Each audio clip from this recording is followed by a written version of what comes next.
오늘 설교 제목을 보고 놀라신 분이 있을지 모르겠는데, 강사가 남의 교회에 와서 심상치 않은 제목을 제시한다는 것은 그렇게 달가운 일은 아니라고 생각합니다.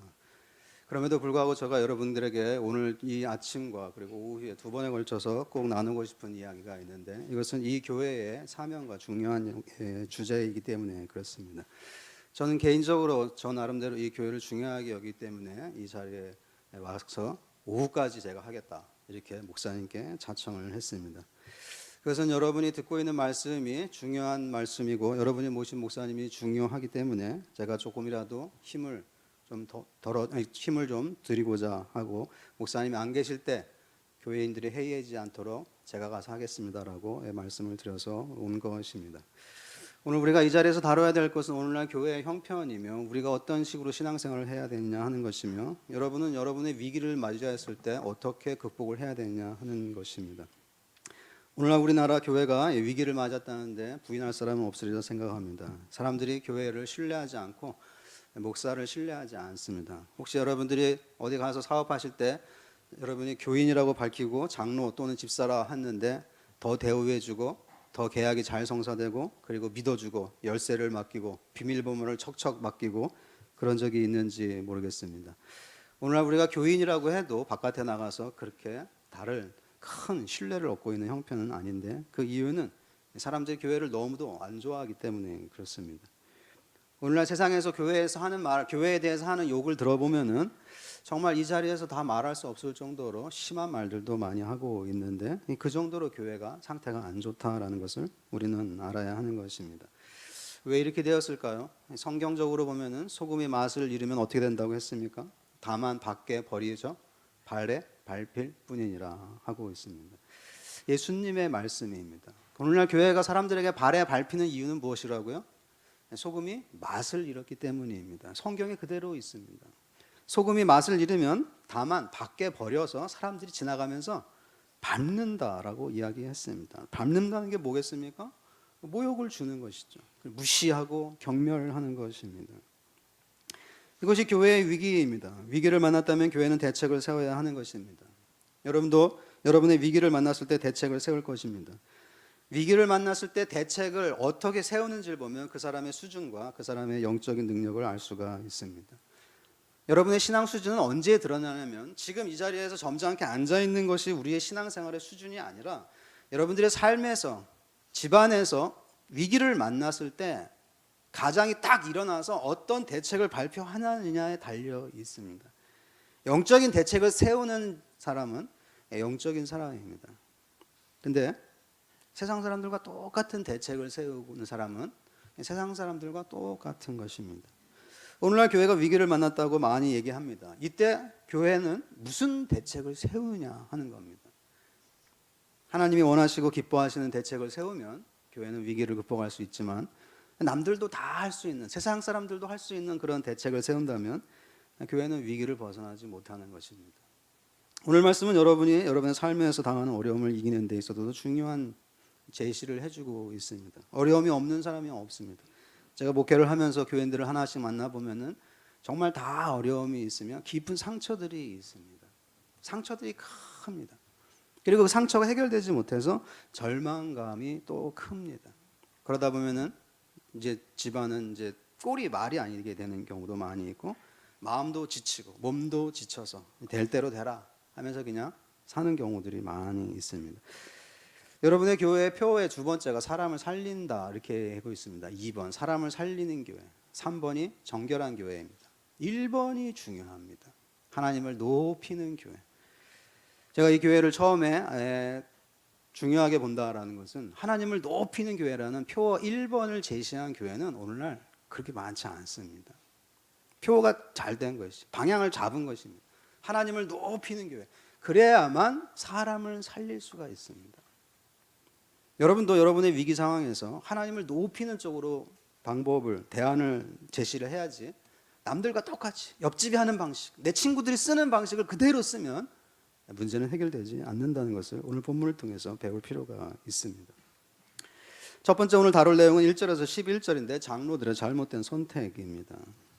오늘 본문엔 블레셋이라는 족속이 나오는데 블레셋은 그 유명한 지중해 해안가에 있는 5개의 도시를 중심으로 사는 종족들입니다.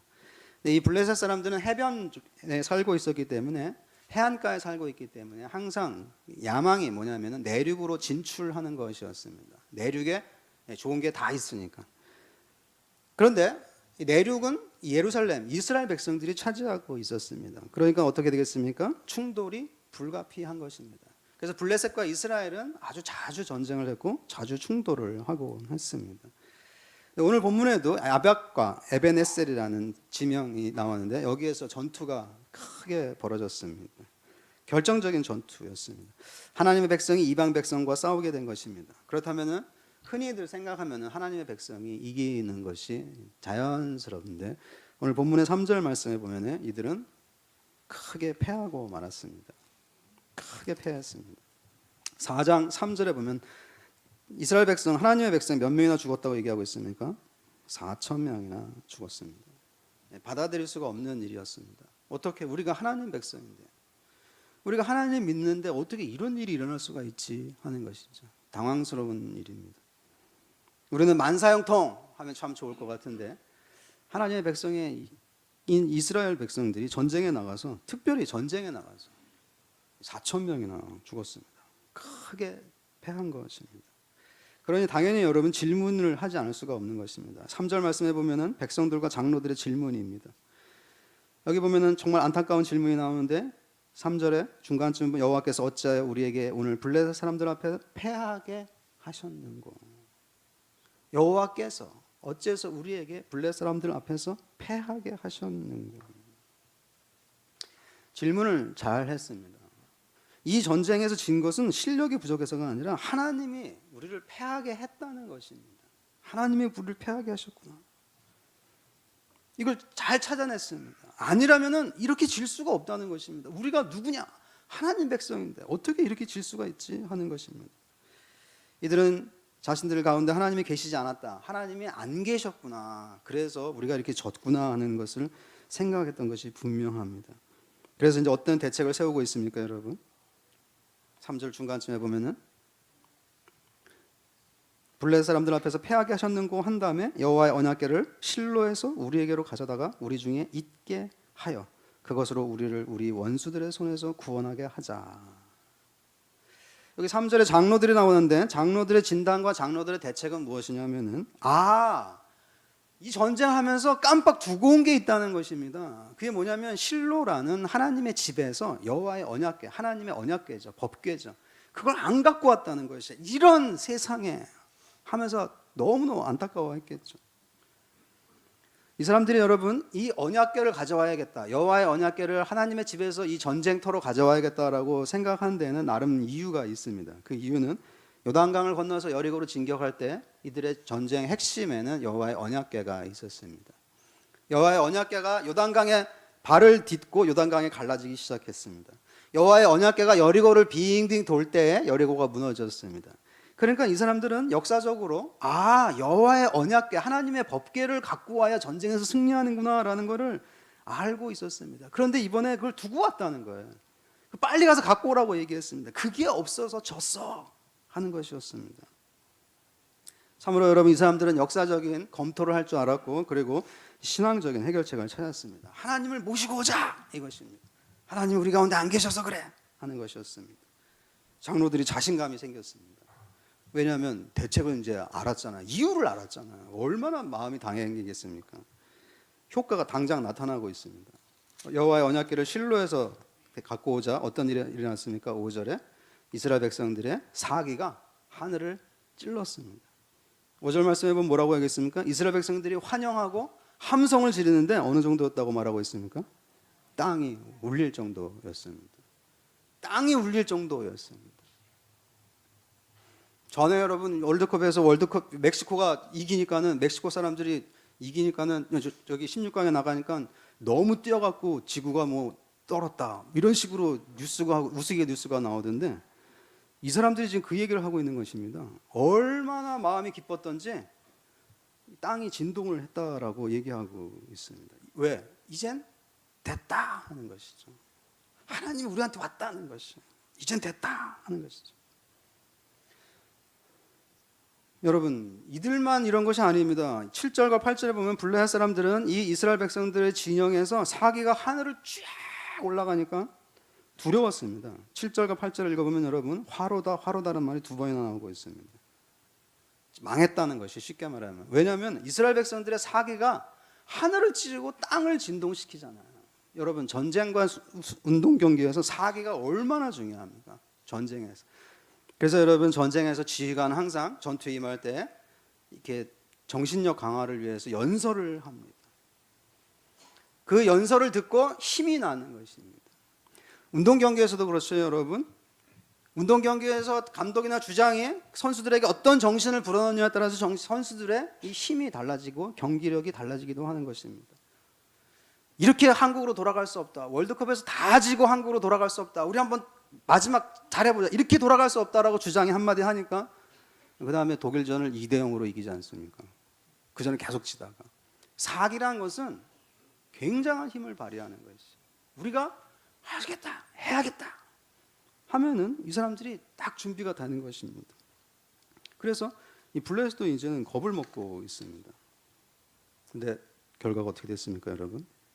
10절에 붙었는데, 다시 붙었는데 이번에는 더 크게 이스라엘 백성들이 졌습니다. 10절에 살육이 심히 커서 이스라엘 보병에 엎드린 자가 3만 명이었습니다. 세상에 3만 명이 죽었습니다. 이번엔 아까는 4천 명이었는데, 아니 사기가 그렇게 하늘을 찌를 듯이 높았는데, 그리고 이 사람들이 와 하면서 이제 됐다 했는데 막상 대결을 또 해보니까 졌습니다. 그것도 엄청나게 졌습니다. 3만 명이 죽었다고 얘기하고 있습니다. 이거는 보통 패배가 아니라는 소리입니다. 여러분, 3만 명이나 죽을 정도로 지휘관이 계속 밀어붙이지 않습니다. 어느 정도 하다가 도저히 안 되겠다 그러면 퇴각을 시킵니다. 근데 3만 명이나 죽었다는 얘기는 무슨 말이겠습니까? 이거는 보통 전투에서 죽은 게 아니라 하나님이 이들을 치셨다라는 소리입니다. 아니고선 이렇게 많이 죽을 수가 없어요. 1차 전투에서 여러분, 사람들이 4천 명 정도 죽은 거는 그 정도 죽으면 이제 승산이 없다고 생각해서 퇴각을 명령했기 때문에 그렇습니다. 근데 이 정도로 죽었다, 2차 전투에서 이 정도로 죽었다는, 이거는 블레셋이 잘해서가 아니라 하나님이 이들을 치신 것입니다. 그렇지 않고는 이런 숫자가 나올 수가 없습니다. 이런 어마어마한 숫자. 이것은 여러분 무슨 얘기겠습니까? 3장 13절 말씀까지 보면은, 오늘 말씀을 이해하기 위해서는 2장과 3장을 다 봐야 되는데 3장 13절 말씀 보면은 하나님이 이들이 말을 듣지 않으면 심판하시겠다라는 예고가 나옵니다. 그 심판이 이루어진 것이었습니다. 10절 말씀 보면 이들이 보병이 3만 명이 죽었을 뿐 아니라 11절에 더 중요한 말이 나오는데, 뭘 빼앗겼습니까? 하나님의 개는 빼앗겼고, 그 다음에 또 중요한 누가 죽었습니까? 엘리의 두 아들 홈니와 비느하스는 죽임을 당하였더라. 3장에 나온 하나님의 심판대로 이루어진 것이었습니다. 이건 하나님이 하신 일이었어요. 부정적인 일이었죠. 이스라엘은 여러분 나름대로 상황을 진단하고 문제를 파악을 한 다음에 제 대책을 내놓았습니다. 그리고 그 잘못된 대책도 사기를 높일 수는 있었고 사람들을 흥분시킬 수 있었습니다. 한순간 사람들을 하나로 만들 수는 있었습니다. 그러나 능력이 없으면 대책을 세워도 소용이 없는 것이었습니다. 우리는 사람들의 기분을 좋게 할 수 있는, 사람들이 으쌰하고 흥분하게 할 수 있는, 좋았어 우리도 한번 할 수 있겠어 하게 하는 방법이 무엇인지 심리학자들이, 광고 홍보업자들이 다 잘 알고 있습니다. 사람들을 하나로 만들 수 아는 게 뭔지를 알 수 있습니다. 사기 진작을 위해서 뭐가 필요한지를 알 수가 있습니다. 그러나 과연 일반적인 사람들이 쓰는 사기 진작 방법이 교회에서 쓸 수 있겠느냐 하는 것입니다. 그것으로 능력이 나오겠는가 하는 생각을 하지 않을 수가 없는 것입니다. 비상적인 대책을 세우면 사람을 흥분시킬 수는 있습니다. 그러나 능력이 안 나오면 소용이 없어요. 사람을 살려야 되지 않겠습니까? 쓰러져 있는 사람을 바로 세워서 집안을 건사하도록 해야 되지 않겠습니까? 정신이 흐릿한 사람을 정신을 똑바로 차리게 해서 위기를 뚫고 나가게 격려를 교회가 해야 되지 않겠습니까?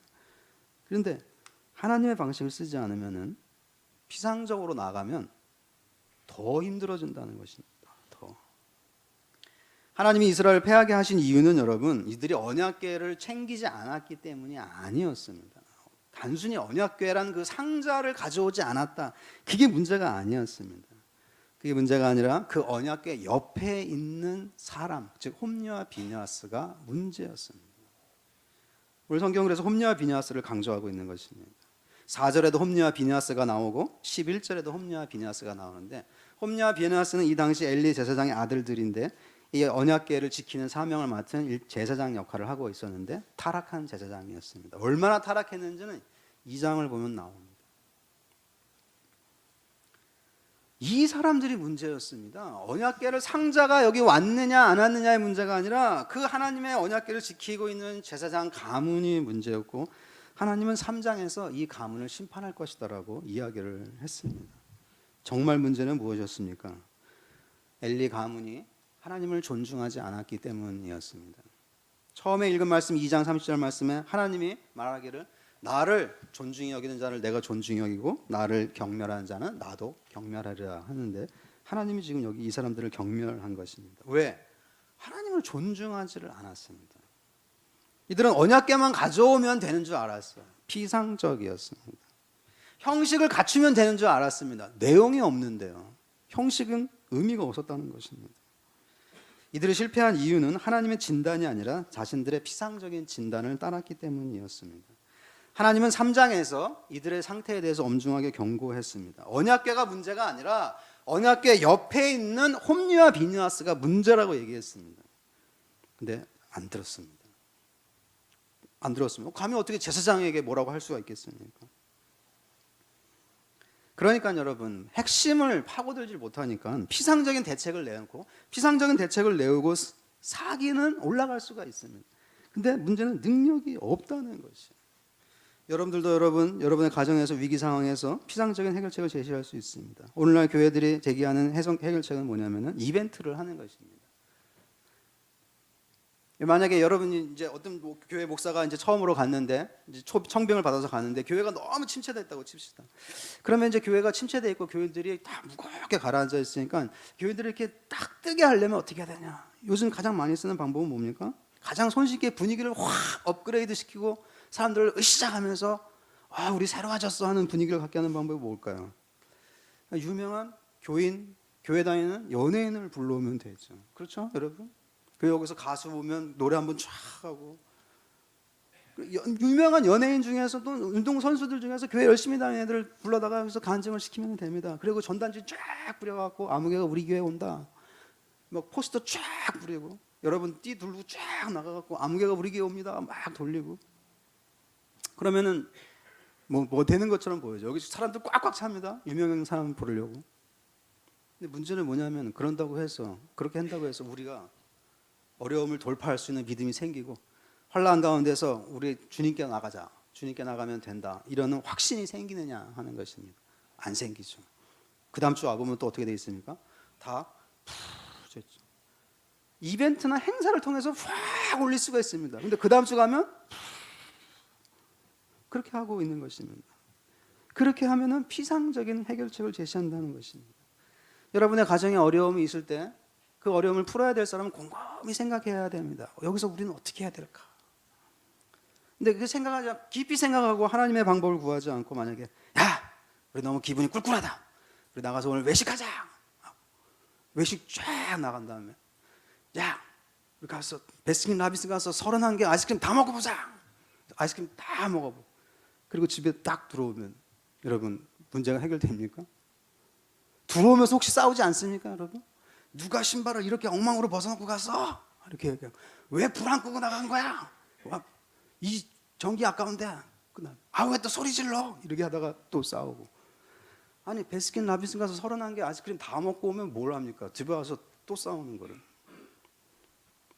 분위기를 바꾸기 위해서 우리가 행사를 해보자, 그것은 비상적인 해결책이라는 것입니다. 어떤 나가보자, 해외 나가보자, 우리 여행 한번 가보자, 이거는 비상적이라는 것입니다. 그렇게 해서는 이 위기를 극복할 수가 없는 것입니다. 오늘 한국 교회가 회개해야 된다라는 얘기를 많이 하고 있습니다. 제가 안타까운 것은 누가 무엇을 회개해야 되는지는 잘 얘기하지 않아요. 무조건 회개해야 된다, 한국 교회는 더 낮아져야 된다, 이런 식으로 얘기만 하고 구호만 외치고 있습니다. 물론 회개하기 위해서 한국 교회들이 종종 모이기도 합니다. 기도회를 합니다. 큰 운동장을 빌려서 수많은 교인들이 모이고 큰 교회들이 모이고 유명한 목사님들을 초빙해서 큰 집회를 열기도 합니다. 회개하자 하면서 한국 교회요 다시 원 상태로 돌아가자, 초심으로 돌아가자 하면서 하고 있습니다. 근데 잘 안 됩니다. 잘 안 됩니다. 왜 그럴까요? 피상적이기 때문에 그렇습니다. 피상적으로.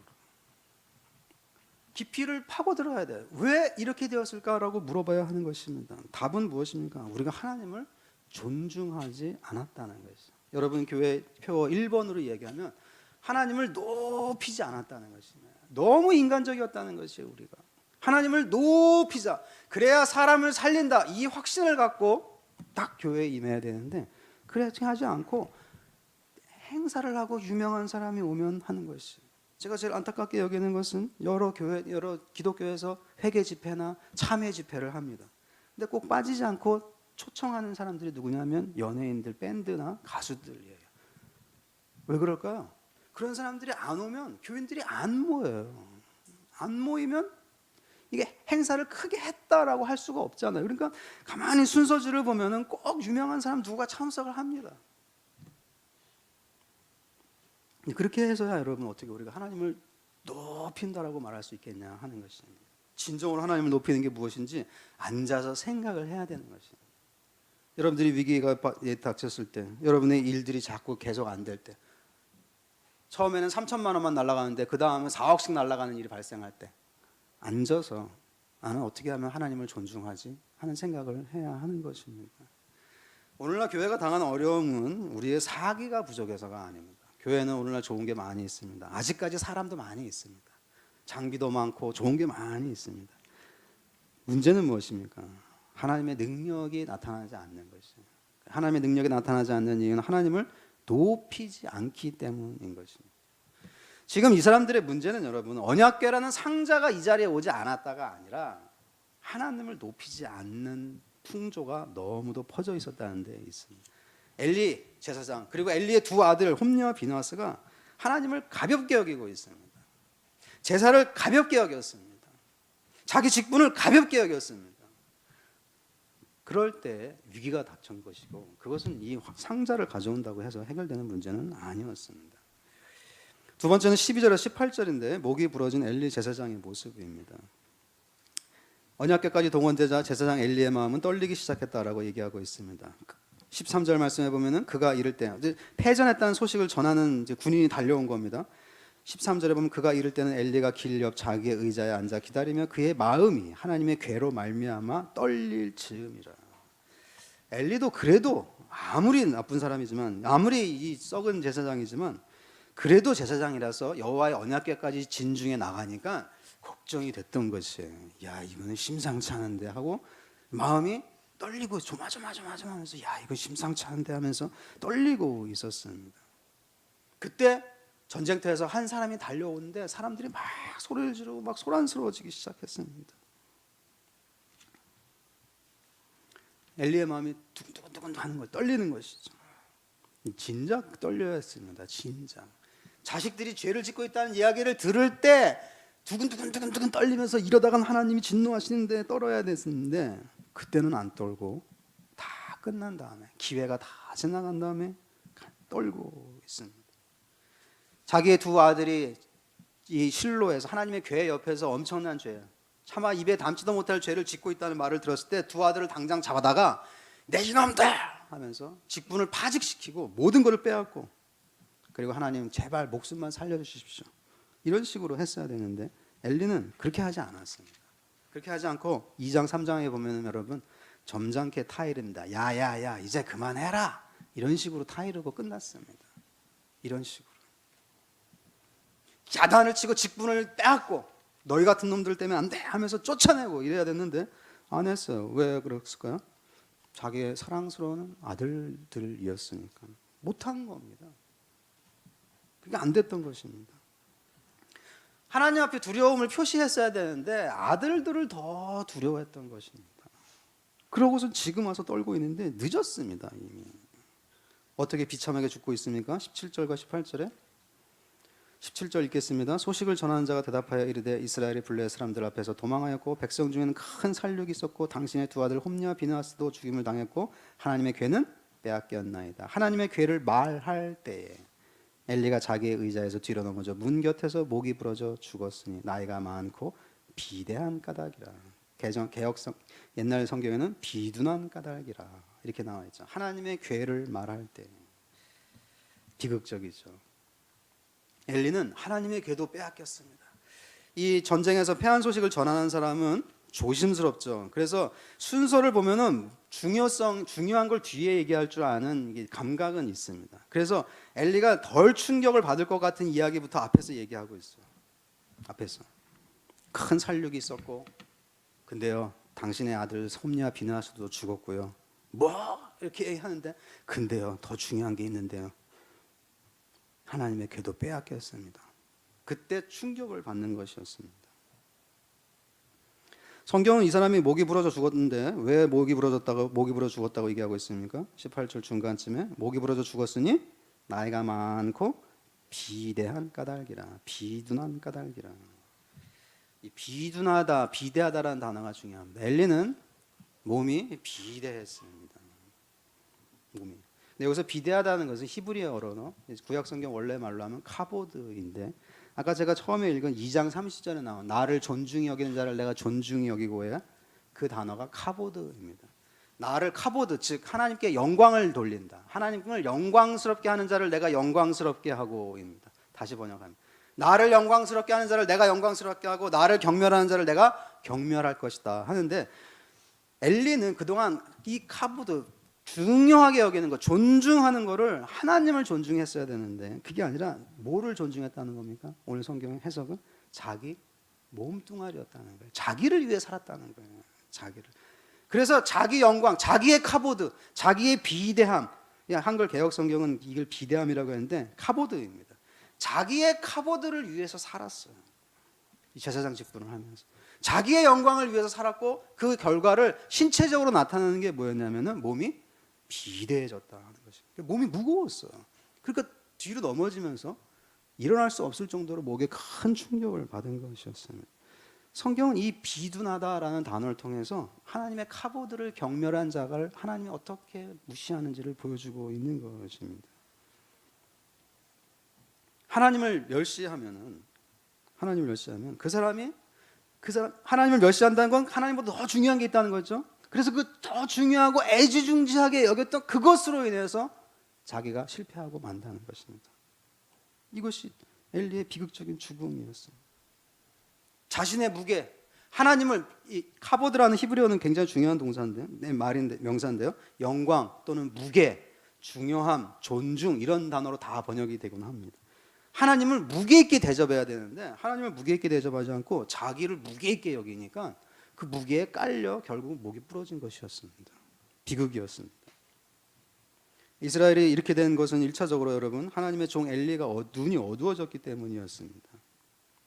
여러분 15절 말씀해 보면은 엘리의 상태에 대해서 얘기하고 있는데, 그때 엘리의 나이가 98세라 그의 눈이 어두워서 보지 못하더라. 엘리의 눈이 어두워서 보지 못했다라는 것은 엘리가 98세니까 아유 나이 많이 드셔서 눈이 침침해졌구나 이 얘기를 하려고 하는 게 아닙니다. 성경은 여러분 신학적으로 읽어야 되고 성경은 성경적으로 읽어야 되죠. 여러분 성경이 엘리의 시각에 대해서 관심 있겠습니까? 엘리가 눈이 침침해져서 책도 못 봤다, 엘리가 눈이 깜깜해졌다 이 얘기를 하려고 하는 게 아니라, 엘리의 눈이 침침해졌다라는 것은 엘리의 눈이, 영적인 눈이 어두워졌다는 이야기입니다. 그 증거가 뭐냐면 여러분 모세입니다. 신명기 34장 말씀해 보면 모세는 죽을 때 나이가 120이었습니다. 엘리보다 훨씬 많았습니다. 근데 신명기 34장은 뭐라고 얘기하면 모세가 나이 많아 120에 죽는데 그의 눈이 흐리지 아니하고 이렇게 얘기합니다. 성경에 모세의 시력이 여러분 아직도 2.0이었다. 모세는 아직도 1.5였다. 그 시력판에 맨 밑에까지 봤다. 이거에 관심이 있어도 그 얘기를 했겠습니까? 그게 아니라 모세는 평생 분별력을 상실하지 않았다는 것이에요. 120세가 되도록 분별력을 상실하지 않고 판단을 바로 내리고 이스라엘 백성을 인도했다는 것입니다. 그의 눈이 흐리지 아니하고. 반면 이 98세 엘리는 어땠다고 얘기합니까? 눈이 어두워서 보지 못하더라. 영적인 분별력이 없었습니다. 그래서 오늘날 이 지경이 된 것이었습니다. 영적으로 어두워진 증거가 무엇이겠습니까? 영적으로 어두워지면, 교회가 영적으로 어두워지면, 신자들이 영적으로 어두워지면 어떤 증상이 나타나겠습니까? 하나님의 말씀을 분간하지를 못합니다. 하나님의 말씀 분간을 못합니다. 설교가 뭔지를 모릅니다. 그리고 설교할 줄을 모르고 성경 해석을 못합니다. 이 성경에 들어가지를 못해요. 왜? 눈이 어두워서 안 보이는 것이에요. 이게 한글이야 뭐야 하는 것입니다. 그리고 교인들도 참된 설교를 하면 그 설교가 잘 듣지를 못합니다. 힘들다 이렇게 얘기할 수가 있습니다. 대신 어떤 설교를 하면 좋아합니까? 웃기는 얘기, 재밌는 얘기, 여행 다니면서 주워 들은 얘기, 이런 얘기를 하면 사람들은 좋아하고 깔깔깔깔거리고 아유 참 재밌지 하고 집에 들어가면서 우리 은혜 받았네 이렇게 얘기하고 있습니다.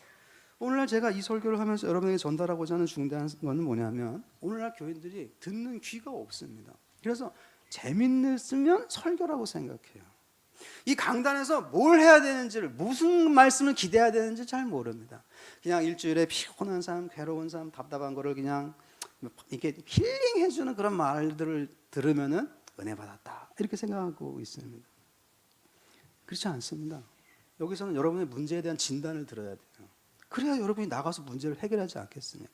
그래야 우리 가정을 살리지 않겠습니까? 그래야 우리가 두 발로 똑바로 딱 서서 있지 않겠습니까? 아니면 다 힘들어서 쓰러지고 있습니다 지금. 근데 오늘날 교회와 목사님들의 영적인 눈이 흐려지고 교인들도 그에 따라서 눈이 흐려진 이유는 말씀을 분간을 못하고 있습니다. 엘리는 어떻게 말씀을 분간을 못했습니까? 3장에 보면 3장 18절에 보면은 한 이름 없는 선지자가 와서 이미 엘리에게 경고를 합니다. 이렇게 살면 너 죽는다 경고를 3장에서 하고 있습니다. 근데 안 듣습니다. 2장에서 안 듣습니다. 선지자가 와서, 이름 없는 선지자가 와서 얘기했는데 안 들어요. 근데 그래서 하나님은 3장에서 사무엘로 하여금 한 번 더 엘리의 집안에 경고를 합니다. 어린 사무엘이 하나님의 음성을 듣고 첫 설교를 엘리에게 합니다. 근데 그 설교 내용이 심판에 대한 것이었어요. 근데도 엘리는 그 얘기를 다 들은 다음에 뭐라고 얘기했냐면, 여러분 3장 18절에 보면 이는 여호와시니 선하신 대로 하실 것이니라. 여호와시니까 선하신 대로 하시겠지 뭐 하고 돌이키지를 않았습니다. 아마 엘리는 난 이제 나이가 너무 많아서 뭘 또 새롭게 하기는 힘든 거가 봐 이렇게 생각했는지도 모르겠어요. 그리고 사무엘이 하나님의 말씀을 전했는데 뭐 여호와시니까 뭐 선하신 대로 하시겠지 뭐 그렇게 하고 끝났습니다. 분별을 못하는 것이죠. 뭐 그래? 그렇게 심각하다고? 이게 하나님 말씀이야? 하면서 그때 떨었어야 되는데 떨지는 않고 뭐 하나님이시니까 뭐 그렇게 하시겠지 뭐 하고 끝나버리는 것입니다. 분별력의 상실이 어두움의 특징입니다. 설교를 분별을 못하는 것이죠. 많은 교인들이, 저희 교회도 교인들이 이렇게 그 방송에 나오는 교회 설교를 많이 듣습니다. 근데 가만히 방송에 나오는 설교들이나 라디오에 나오는 설교들을 보면은 신실한 말씀은 사실 그렇게 많지는 않습니다. 재밌는 얘기를 주로 많이 해요. 오늘날 목사님들이 이제 텔레비전에도 많이 나가셔갖고 좀 이렇게 텔레비전은 시선을 확 집중시켜야 되지 않겠습니까? 웃기는 얘기나 재밌는 얘기나 또는 고상한 얘기들을 많이 하십니다. 성경을 얘기를 잘 안 하세요. 성경을. 그러면 그거를 계속 들으면 여러분 설교는 저렇게 하는 거구나, 웃겨야 되는구나, 재밌어야 되는구나 하는 것이죠. 게다가 여러분은 요즘은 좀 심각해갖고 20분 정도로 요즘은 다 맞추고 있습니다. 설교를 한 20분 하라고 하는데, 저 개인적인 입장에서는 20분 해갖고는 여러분 좀 하다 성도 여러분 안녕하십니까? 자 우리 성도 여러분 옆에 사람하고 인사하시다 이렇게 하다 보면 벌써 10분 가요. 그럼 언제 이걸 본문을 해석하고 설명하고 촉구하고 하라는지 잘 모르겠어요. 그렇게 해서는 안 됩니다. 이것이 오늘날 영적으로 우리의 눈이 어두워진 증거며, 그리고 그 어두워진 결과 교회는 욕을 먹고 있어요. 사람들이 발로 밟고 다니고 있습니다. 이런 시대에 여러분은 교회 1번 표어로 하나님을 높이자 했습니다. 그러니까 이 교회는 중요한 교회예요. 지켜야 되는 것이죠. 세 번째는 19절에서 22절인데 이가봇의 시대입니다. 이카보드입니다. 이가봇. 우리 개혁성경에는 이가봇이라고 우리식으로 번역이 되었는데 이카보드입니다. 비극은 엘리의 죽음으로 끝나지 않는데 한 번 더 큰 비극이 남아 있습니다. 절망적인 장면이 남아 있습니다. 엘리의 며느리입니다. 엘리의 며느리는 비느하스의 아내였는데 아마 이때 해산할 날이 가까웠던 것 같아요. 아직 해산할 날은 아니에요. 해산할 날이 가까웠습니다. 근데 너무 충격적인 소식을 듣는 바람에 막 가슴이 철렁하면서 애가 내려온 것 같아요. 조산을 했는데 산모에게 치명적이었습니다. 19절 말씀 보면 너무 몸이 아파갖고 몸을 굽히렸는데 아기가 금방 나와버렸습니다. 얼마나 충격을 받았는지. 옛날에는 여러분 애 낳다가 많이 죽지 않았습니까? 이 애들이 지금 죽어가고 있어요. 죽은 것 같아요. 20절에 보면 죽어갈 때라고 얘기하잖아요. 죽어갈 때. 산파들이, 옆에 있는 산파들이 이 죽어가는 이 산모를 격려하기 위해서 뭐라고 했습니까? 두려워하지 말라, 네가 아들을 낳았다 하면. 옛날 사람이에요. 옛날 사람들. 두려워하지 말라, 네가 아들을 낳았다. 내 아들을 낳았다. 걱정하지 마라 하는 것이죠. 근데 여러분, 이 며느리는 지금 그게 중요하지 않습니다. 성경이 뭐라고 얘기하고 있습니까? 그가 대답하지도 아니하며 관념하지도 아니하고 멍한 표정으로 허공을 쳐다보면서 네가 아들을 낳았어, 잘했어 이렇게 이야기하는데 죽어가면서 멍한 표정으로 허공을 쳐다보면서 대답도 아니하고 관념도 아니하고 뭐라고 그저 슬쩍 얘기하고 있습니까? 21절에 다 죽어가는 신음소리를 내고 있습니까? 영광이 떠났어 하고 있습니다. 그 영광이 떠났다는 말 우리말로 번역한 게 이가봇이에요. 이카보드입니다. 카보드. 하나님의 무게, 하나님의 존중, 하나님의 영광이 카보드입니다. 갑옷입니다. 이게 갑옷. 근데 그게 떠났다는 것입니다. 이는 슬프다 이런 말이에요. 슬프다 영광이요 이런 말입니다. 떠났다는 거예요. 영광. 그러니 내가 지금 애를 낳고 했는데 이걸 너무 절망적이라는 것입니다. 대답도 아니하고 관념하지도 아니하고 이가봇 하는 것이었습니다. 왜 그렇다고 얘기하고 있습니까? 아이 이름을 왜 이가봇이라고 했다고 했습니까? 하나님의 괴는 빼앗겼고 그의 시아버지와 남편이 죽었기 때문이며 또 이르기를 하나님의 괴를 빼앗겼으므로 영광이 이스라엘에서 떠났다 하였더라. 하나님의 괴를 빼앗겼다는 게 큰 충격이었습니다. 왜냐하면 구약 성경에서 하나님의 괴는 하나님의 보좌입니다. 하나님의 자리예요. 하나님의 자리인데 하나님의 의자를 빼앗겼으니까 결국 하나님의 의자를 빼앗겼으니까 하나님이 사라졌다는 것이에요. 하나님이 안 계시다는 것이. 그래서 이 며느리가 절망적으로 죽어가면서 이 말을 했습니다. 그래서 이가봇의 시대가 된 것입니다. 사람들은 이제 이 이가봇이라는 아기를 보면서 영광이 떠났어 이렇게 되게 되는 것이었습니다. 여러분 이 상태에서 아기를 낳았으니 이걸 좋아할 수도 없고 슬퍼할 수도 없고 참 비극적인 것입니다. 만약에 어떤 여인이 포로수용소에 있는데 애를 낳았습니다. 그럼 그걸 좋아해야겠습니까? 기뻐해야겠습니까? 애를 낳았으니 기뻐해야 될 텐데 포로수용소에. 그래도 애를 낳았으니 기뻐해야 될 텐데 상황을 보면 암담한 것입니다. 지금 이 며느리의 심정이 그런 것이었고 이 신음소리를 내면서 이 사람은 죽어가고 있습니다. 그러나 여러분 이 며느리가 잘 알지 못한 것이 하나 있었는데 하나님의 영광이 스스로 떠난 것은 아닙니다. 이 며느리의 남편 그리고 엘리의 두 아들이 하나님의 영광을 버린 것이었습니다. 하나님의 영광이 떠난 게 아니었습니다. 버린 것입니다. 하나님은 먼저 스스로 떠나시지 않습니다. 하나님의 백성이 버리니까 하나님이 떠나시기도 하시는 것이지 먼저 떠나지 않으십니다. 하나님의 카보드. 하나님의 카보드는 항상 우리 가운데 무게 있게 있을 때 능력을 발휘하시지 우리가 그거를 가볍게 여기면 이런 일이 발생하게 되는 것입니다. 그래서 여러분 우리는 피상적인 대책을 세우면 안 되고 하나님을 존중하는 방법은 무엇이지? 이 대책을 세워야 됩니다.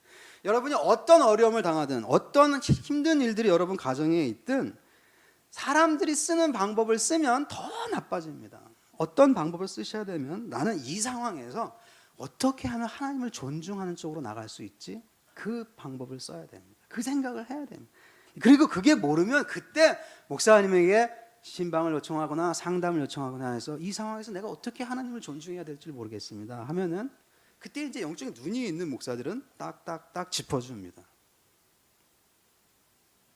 그럼 그걸 받아서 사는 것이죠. 그걸 받아서 하나님의 말씀을 존중히 여겨야 되는 것입니다. 엘리와 엘리의 홈리에 비누하스는 하나님의 말씀을 듣고서도 무시했습니다. 지금 한국 교회가 이렇다고 저는 생각하고 있습니다. 하나님의 영광이 교회에 있다면 교회가 이렇게 무시당하지는 않을 것입니다. 하나님의 영광이 있다는 건 하나님의 무게가 있다는 거예요. 카보드라는 단어는 영광과 무게가 다 되는 것입니다. 하나님이 여기 계시면 이 교회는 무게가 있고 묵직해집니다. 그래서 사람들이 교회를 신뢰하기 시작합니다. 신자들 개인에게 여러분, 신자들의 영혼의 삶에 하나님이 함께 하시면 하나님은 항상 무게가 있는 분이에요. 영광스러운 분이라서 그 신자가 묵직해집니다. 그럼 사람들은 그를 신뢰합니다. 그리고 그에게 모이기 시작합니다. 어려운 일이나 힘든 일이 그에게 찾아갑니다. 왜냐하면 그가 묵직한 해결책을 제시해 주거든요. 오늘 한국의 야구 선수 중에서 돌직구를 던지는 선수가 있다고 하더라고요. 굉장히 유명해졌습니다. 돌직구, 묵직하게 나가는 것이죠. 그래서 상대편 타자들을 제압하고 있습니다. 오늘날 우리에게 돌직구는 어떻게 나가느냐 하는 것이에요. 묵직함, 하나님의 카보드가 있어야 돼요. 여기에. 그러려면 우리들이 하나님의 말씀을 존중하고 하나님을 존중하는, 하나님을 높여야 되는 것입니다. 그 높이는 방법이 뭡니까? 하나님의 말씀을 귀담아 듣는 것이에요. 왜? 하나님의 말이 제일 무겁기 때문에 그래요. 하나님의 말이. 근데 문제는 뭐냐면 오늘 한국 교회가 하나님의 말씀보다는 이벤트를 좋아합니다. 그래서 너무도 많은 목사님들이 이 강단에서 거의 쇼를 방불케 하는 일들을 하고 있습니다. 그러니까 교회가 점점 가벼워지는 것이에요. 교회가 훅 불면 날아갈 정도가 되는 것입니다. 이제 우리는 그것을 알고 이래서는 안 되겠구나, 이건 아니구나 하면서 우리들은 다시 하나님을 존중하는 쪽으로 방향을 틀어야 되며 하나님의 말씀을 듣는 쪽으로 틀어야 됩니다. 오늘날 교회는 여러분 유명한 사람을 자꾸 의지합니다. 자꾸 의지해요. 유명한 사람이 교회 찾아왔다 그럼 그렇게 좋아합니다. 그거는 피상적입니다. 더 큰 어려움을 발생합니다. 그렇게 되면 그게 아니라 하나님의 말씀을 듣자, 하나님을 높이자는 쪽으로 나가야, 계속해서 나가야 하는 것입니다. 다행히 여러분 교회는 하나님을 높이고 그 앞에서 떨며 즐거워하는 게 무엇인지 알고자 하고 있습니다. 벌써 표 1번을 딱 보니까 하나님을 높이자 했어요. 이런 교회라면 주일 아침에 가서 목이 부러져 죽은 제사장 엘리 이걸 해도 되겠다 하는 생각이 들었습니다. 제가 오후도 또 그런 비슷한 겁니다. 여러분. 제가 계단에서 내려오면서 보니까 여러분 교회 2장 10편 2장 11절 말씀을 쫙 걸어놨습니다. 여호와를 경외함으로 섬기고 떨며 즐거워할지다. 거기도 떨며가 나오네요. 여호와를 경외함으로 섬기고 떨며 즐거워할지다. 이게 뭡니까? 하나님을 높이자는 것이죠. 하나님을 무겁게 다루자는 것, 무게 있게 다루자는 것입니다. 여러분들은 이걸 내걸었어요. 계단을 오르락내리락 할 때 그거 한 번씩 잘 보시기 바랍니다. 물론 너무 집중해서 보시느라고 계단을 이렇게 넘어지시면 안 되고 그걸 뚫어지게 보시면서 여호와를 경외함으로 섬기고 떨며, 그리고 마지막 말이 뭡니까? 즐거워하자. 어떻게 떠는데 즐거움이 있지? 야, 신기한 말씀이네. 그걸 간직하는 것이죠. 참 신기하지 않습니까, 여러분? 어떻게 떠는데 즐거움이 있지 하는 것이에요. 이게 하나님을 경외하는 데 담겨 있는 신비라는 것이에요. 떨기만 하는 게 아니라 즐거움이 있다는 것이에요. 어느 교회? 하나님을 진지하게, 하나님을 카보드하는 교회. 하나님을 카보드하는 교회는 하나님이 카보드하시고, 하나님을 낮추는 교회는 나도 너희를 낮추리라. 이것이 사무엘상 2장 30절이었고 오늘 그 일이 엘리 가문에 벌어지고 있는 것이었습니다. 얼마나 큰 비극입니까? 성도 여러분, 하나님을 가볍게 여기시면 안 됩니다. 하나님을 높이신다는 것은 하나님의 말씀을 존중하는 것이고, 하나님의 말씀을 신실하게 하나님의 말씀을 전하는 사람을 존중하는 것이, 그의 말씀을 받으려고 하는 것입니다. 여러 가지로 요즘 예를 들어서 제가 오창록 목사님 설교를 들어보니까 농담 잘 안 하시더라고요. 이렇게 딱 해갖고 그냥 조금 얘기하시더라고요. 그러면 아마 처음에 여러분들은 아마 힘드셨을 것 같아요. 왜냐하면 뭐 농담을 하거나 무슨 예화를 하지도 않고 무슨 우스갯소리도 하지도 않고 드라마 얘기도 하지도 않고 무슨 설교를 저렇게 이렇게 하고 하나 했을 겁니다. 그러나 그걸 들어야 돼요. 그걸 들어야 됩니다. 그걸 만약에 혹시 여러분들이 힘들어요 이렇게 얘기하시면 안 됩니다. 그걸 들어야 돼요. 그리고 거기서 나오는 이야기로 내 현실을 진단을 해야 됩니다. 나는 어떻게 하나님을 존중함으로 말미암아 이 어려움을 극복할 수 있을까 하는 것입니다. 그렇게 해서 여러분의 문제를 풀어야지. 교회 와서는 여러분이 찬양을 잘 하시고 점잖게 앉아 있는데 집에 가서는 여러분이 피상적인 해결책을 딱 써요. 집에 어려움이 발생했어요. 위기가 발생했어요. 그때 피상적인 해결책, 남들도 다 하는 해결책을 딱 써요. 더 어려워지십니다. 그렇게 하면 안 돼요. 우리는 그렇게 하면 안 됩니다. 우리는 하나님을 높이자라는 표현을 1번으로 건 교회는 그렇게 하면 안 됩니다. 주님, 저는 어떻게 하면 여기서 하나님을 높일 수 있을까요? 그리고 좀 생각해보고 기도해보고 말씀도 보고 이렇게 해야 되는 것이지, 오늘 장로들이 이 엘리 제사장의 말을 듣다 보니까 피상적이 돼버렸습니다. 그래서 하나님의 괴가 없어서 이렇게 됐다라고 간단하게 해석을 해버렸습니다. 너무 빨랐어요. 대안이 좀 생각했어야 됐습니다. 제자리에서 왜 이렇게 됐을까? 왜 하나님이 우리 가운데 계시지 않을까? 생각했어야 되는 겁니다. 너무 빨리 했기 때문에 피상적인 답변이 나온 것입니다. 아무쪼록 천우교회 성도 여러분께서는 여러분의 어려움을 당했을 때, 혹시라도 여러분이 누군가에게 경멸을 당하고 모멸을 당해서 정말로 마음이 완전히 부서지고 낮아졌을 때, 여기서 나는 계속해서 어떻게 하면 하나님을 높일 수가 있지 하는 생각으로 여러분의 모든 위기를 이겨내 가시기 바랍니다. 제가 기도함으로 마치도록 하겠습니다.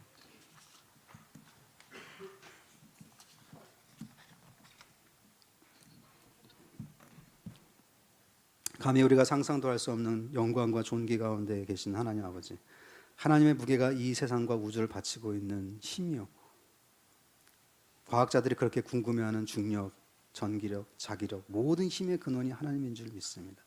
하나님은 가장 무게가 있으신 분이기 때문에 그 하나님의 존재에서 무게가 나오며 세상은 자기 자리를 잡고 있는 줄로 믿습니다.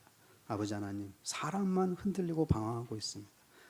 이러한 때 아버지 하나님, 교회로 하여금 참으로 무거운 하나님을 진지하게 여길 수 있도록 여겨주시고, 또한 특별히 아버지 천우교회로 하여금 하나님을 높이자 하는 것을 표의 1번으로 내걸었습니다. 이 말대로 그대로 하여 하나님이 이들을 높일 수 있도록 인도하여 주시옵소서. 참으로 하나님 아버지는 신실한 분이시라서 당신에게 영광을 돌리는 자를 영광스럽게 하고 당신을 경멸하는 자를 경멸하신다는 이 엄중하고 무거운 말씀을 마음에 담아두고 가는 성도들 되도록 역사해 주시옵소서. 우리 주 예수님 이름으로 기도하옵나이다. 아멘.